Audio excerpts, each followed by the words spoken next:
መመለስ ይኖርብኛል። ፍርድ ቤት እንገናኛለን። አይዟችሁ። እሺ ዮሴፍ፣ መቼስ ውለታህን በምን እንደምንከፍለው አላውቅም። ብቻ የወንድሜ መፈታት በሰላም አብስረን እኛም ደግሞ እንጠብቃለን። እሺ በቃ እናመሰግናለን። ኪዩ አሸኙ በሉሽ የምትለው ግን ደግሞ ጉዳቱ ከፍተኛ ነው። እሱ አይምሮ ማስታወስ ሲጀምር ምን ሊያደርግ እንደሚችል አታውቂም።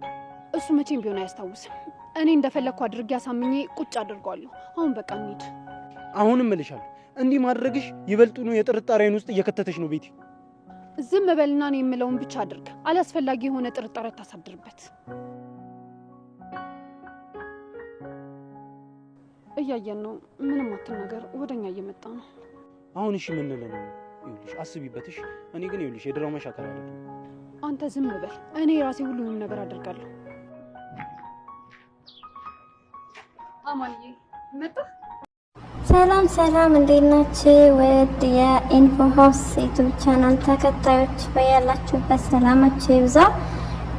እንግዲህ አዲስ ነገር ያው ኪራ ታስሯል። ወደ ፍርድ ቤት ይቀርባል። የኪራ መታሰር ሁላችንም ባያስደስተንም ሳምሶን በመጨረሻ እውነቱን ተናግሯል። መርማሪ ጆ በጣም ደስ የሚል ዜና ነው። ኪራ በቀጣይ ክፍል ይለቀቃል። ቢታሰርም ምንም ችግር የለውም። አንደኛ ንጹህ ሰው ነው። ስለዚህ እሱ ታሰረ ማለት ወንጀለኛ ነው ማለት አይደለም። እንደውም የሱ መያዝ በቃ እውነታው እንዲወጣ የመፋጠን እድል ይኖረዋል። ስለዚህ በቀጣይ የሚፈታ ይሆናል። በጣም ደስ የሚል ነገር ነው። መርማሪ ጆ ያለው ለምን ሸሽህ? ለምን ተደበቅ?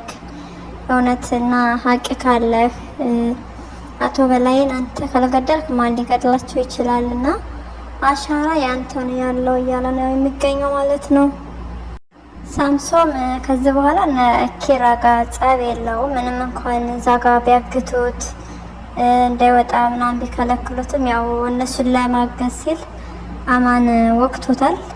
አማን ሞቃት አልነበረበትም ሳምሶን። ነገር ግን የማይወጣው ነገር ውስጥ ገብቷል ማለት ነው። ኪራ ስላየ ናሆምን ስላየ እነሱን ይዘህ ለምን መጣህ ብሎ ነው የወጋው። ሞቃት አልነበረበትም። ስለዚህ ለአማን አይቆምለትም ሳምሶን ለኪራ እውነቱ ስለሚያውቅ እየቆመለት ይገኛል። ይሄ ደግሞ ስለ እውነት በቃ ለምታደርገው ነገር እናመሰግናለን ሳምሶን። አሁንም ቢሆን በርታ፣ ድጋፍ ኃይል ላያቸው ለነ ኪራ ታስፈልጋቸዋለህ። አንደኛ ለእውነት ስትል በቃ መቆምህ በጣም መልካምና ጥሩ ነገር ነው።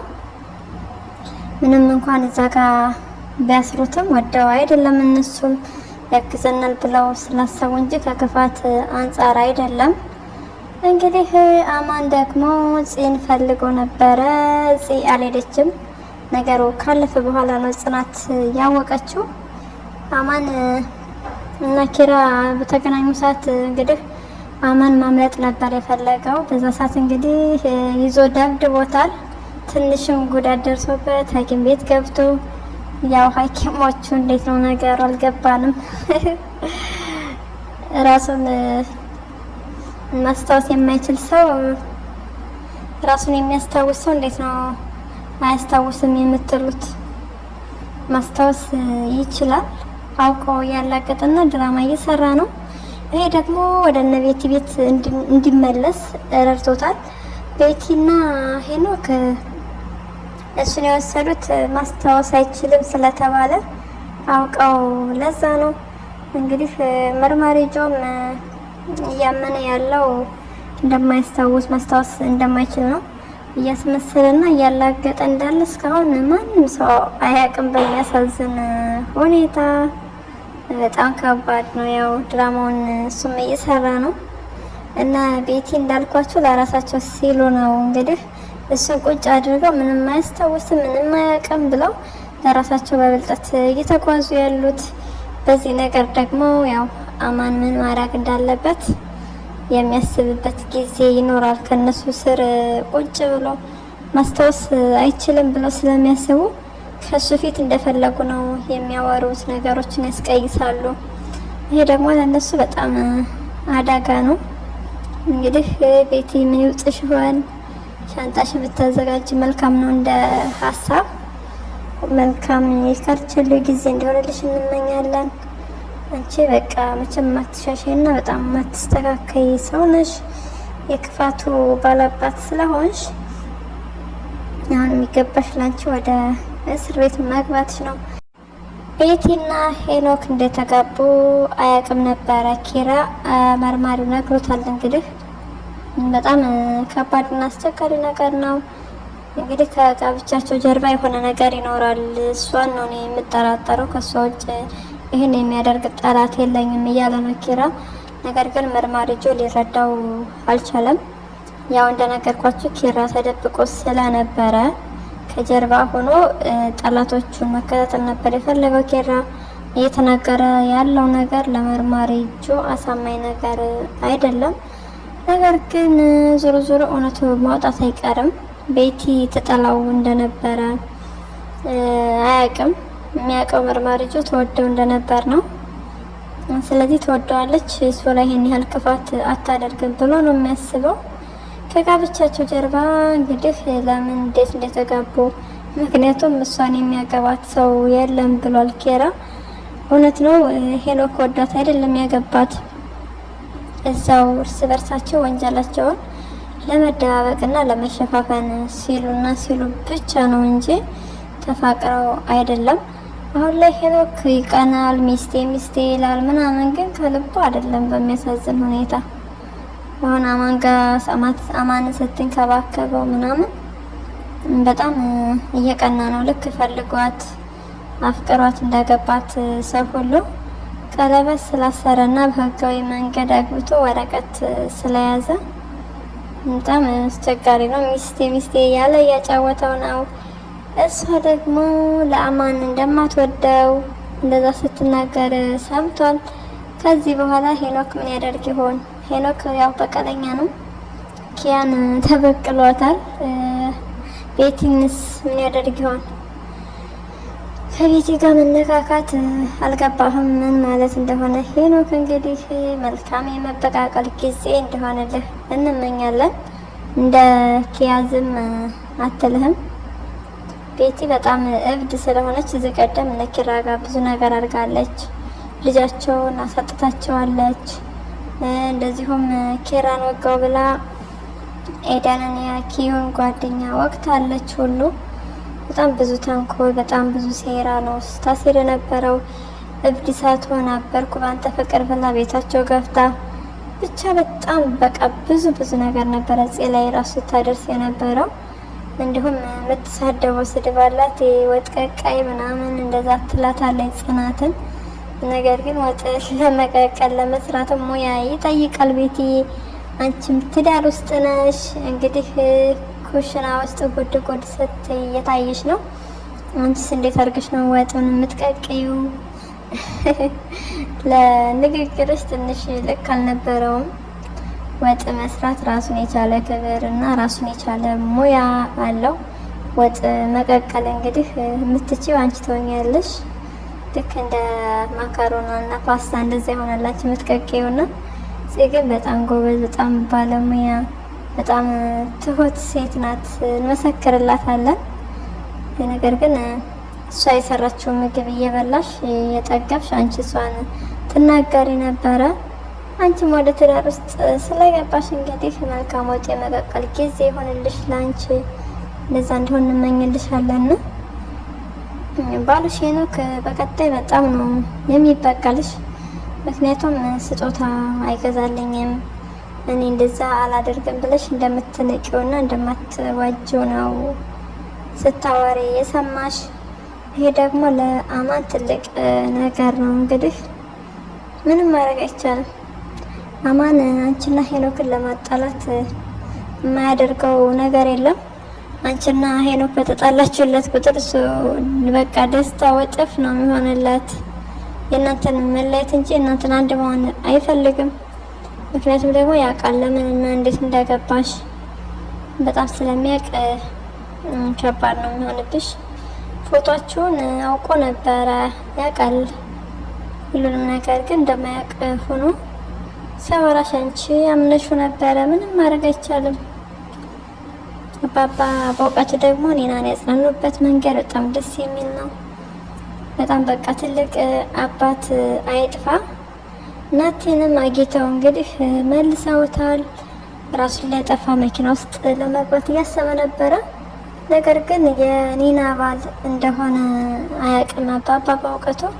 በሰብአዊነት ብቻ ናቲንም መክረው ወደ ቤቱ እንዲመለስ ተመለስ ብለውታል። ያው ናቲ ጥፋተኛ ነው። እፍረት ስላለበት ስላፈረ ነው ወደ ቤቱ ያልሄደው እንጂ ራሱን አጥፍቶ አይደለም። ያው ቀጣይ የምናየው ይሆናል። ቅዱሴ ደግሞ በጣም መልካም እውነትን በቃ ቅዱስ ሲሆን ከሰውነት ተናፍቀሃል እንድትመጣልን ስንል በትህትና እንጠይቃለን። እንዲሁም ሰኒ ጆከር ተናፍቃቸዋል። ጆከር የሚል አዲስ ድራማ በሱ እንግዲህ ተከታታይ እየተለቀቀ ይገኛል። እሱንም እንከታተላለን። ነገር ግን ደግሞ ሰኒ ወደ እዚህ እንድትመጣልን ስንል ነው ጥሪያችንን የምናቀርበው። ሰኒ የጽናትና የምሮ ጓደኛች ሳትሆን እህት ቤተሰብ ስለሆነች ለድራማውም ድምቀታችን ናት። ስለዚህ ወደዚህ እንድትመጣልን ስንል ጥሪያችንን እናስተላልፋለን በድጋሚ። ኒና ደግሞ ትንሽ ነገርም ትልቅ ነገርም ሲፈጠር ቶሎ ይከፋሻል። ስለዚህ አንቺ መልካም ነገር ባለበት ሰዓት፣ መልካም ቦታ ባለሽ ሰዓት ሙያ መማርና ስራ መስራት መቻል አለብሽ። አንድ ሴት ባላገባች ማለት ስራ መስራት የለባትም ማለት አይደለም። አሁን ናቲ ቢጠፋ፣ ናቲ ባይፈልግሽ፣ ናቲ ባይዝሽ ችግርሽን አጣጥፈሽ መቀመጡ መልካም ነገር ስላልሆነ እነዚህ ጋም ብትሆኚ የዛሬሽን አይደለም ማሰብ እና ማየት ያለብሽ። ራሷን ሰርታ ማስተዳደር የምትችል ሴት ነው መሆን ያለብሽ። ስለዚህ ኒና ስራ ተፍተፍ በይ። ማለቃቀስ መፍትሄ አይደለም። ሰው ጋር መለጣጠፉም ጥሩ አይደለም። በራሷ ሰርታ ራሷን የምታስተዳደር ሴት ነው መሆን ያለብሽ። እንግዲህ እናንተስ ምን ትሏታላችሁ? ኒና የምታደርገው ነገር ትክክል ነው ወይ? ቁጭ ብላ መጠበቅ ይሄ ነገር አስፈላጊ ነው ወይ? ራሷ ሰርታ ራሷን ማስተዳደር የለባትም ወይ? ምክንያቱም የሆነ ነገር በጎደለባት ቁጥር እዛ ወደማያስፈልገው ስራዋ ነው የምትመለሰው። ይሄ ደግሞ ጎጂ ነገር ስለሆነ ራሷን የምታስከብርና ራሷን የምትጠብቀው ኒና መሆን መቻል አለብሽ። ገንዘብ የሚገኘው ራሽን ለማስተዳደር በዛ አላስፈላጊ የሆነ ስራ ሰርተሽ ብቻ አይደለም። ብዙ ስራዎችን ሰርተሽ ራሽን መቀየር ትችያለሽ። ስለዚህ ማልቀስ የለብሽም። ብርቱና ጠንካራ ሴት ነው መሆን ያለብሽ ብዬ ነው እኔ በበኩሌ የማስበው። ናሁም ደግሞ የወንድምነት ጥግ በቃ የጓደኛ ሳይሆን የወንድምነት ጥግ ነው። በጣም በቃ ትችላለህ ነው የእውነት ትችላለህ። አንተ ምንም አላደረክም። ቻልከውን ነገር ሁሉ እየሞከርክ ነው። በጣም በቃ ጀግና ወንድም ነህ። ጓደኛ ብቻ ሳትሆን በቃ ጀግና ወንድም ነህ። ምሩም ለጽናት እንደ እህት ነች። ፍቅራችሁን ያብዛው። እንግዲህ በፍቅራችሁ መካከል ምንም አይግባባችሁ እንላለን። አማንን ይዘውት ሲሄዱ ቤትና ሄኖክ መርማሪ ጆ እያየ ነበረ። ግራ ገብቶታል፣ አስገርሞታል። ስለዚህ በቀጣይ ምን የሚፈጠር ይመስላችኋል? በቀጣይ አይኑን አያነሳም። ኪራን ለቀቅ ያደርግና ኪራ ሲጀመር ይፈታል። የዋስ መብቱ እንዲጠበቅለት እንግዲህ ጠበቃ ዮሴፍ እየታገለ ነው። ሁሉንም ሰነዶቹን የሚያስፈልገውን ነገር ሁሉ ጽፎ አዘጋጅቶ እንደጨረሰ እየተናገረ ነበረ ቤታቸው ሄዶ። ነገር ግን ኪያ አልፈለገችም። ኪያ ገና ምንም እየገባት ያለ ነገር የለም። እሱ ኪያን ስለሚያፈቅራት ነው። ስለ ሙያና ስለ ስራው ብቻ አይደለም እየታገለ ያለው። እንግዲህ እንደ ቤተሰብም ጭምር ነው እየሰራ ያለው። ስለዚህ ኪያ የምትቀበለው ይመስላችኋል ፍቅሩን ወይስ ተንገራግዳለች? ያው መንገራገር ማገራገር ያለ ነገር ነው። ነገር ግን ኪዩ ብዙ ግትር እንዳትይ። ሄኖክን እየወደድሽው ድርቅ እያልሽ ነበረ። ይሄ ድርቅናሽ ነው እንግዲህ ለበቀል ያደረሰሽ። የእናትሽን የወንድምሽ ኪራም እሱ ተጨምሮ በጣም ጎርቶት ነበረ። ሄኖክም ሀቅ አለው በእርግጥ ምንም እንኳን ክፉን በክፉ መመለስ ትክክል ነገር ባይሆንም፣ ስለዚህ ያ ነገር እንደማይደገም ተስፋ አለን። ኪዬ እንግዲህ ጥሩ የውሃ አጣጭ መጥቶልሻል። ጠበቃ ዮሴፍን ያስ አድርጌ ሀኒ መርማሪ ጆን ትይዛለች። ቢያንስ ከባለፈው አሁን ላይ ትንሽ እየተግባቡ ነው ያሉት። ስለዚህ እሷን የማይወድበት ምንም ምክንያት የለም። ሀኒ ግን ትንሽ ረጋ ማለት ይኖርባታል ማለት ነው። በቀጣይ ቪዲዮ እስክንገናኝ ድረስ መልካም ጊዜ ይሁንላችሁ። ለዚህ ቻናል አዲስ ከሆናችሁ ደግሞ ላይክ፣ ሼር፣ ሰብስክራይብ በማድረግ ቤተሰብ ሁኑ። ሀሳብና አስተያየታችሁን ኮሜንት ላይ ልትጽፉልን ስንል በትህትና እንጠይቃለን። መልካም ጊዜ በያላችሁበት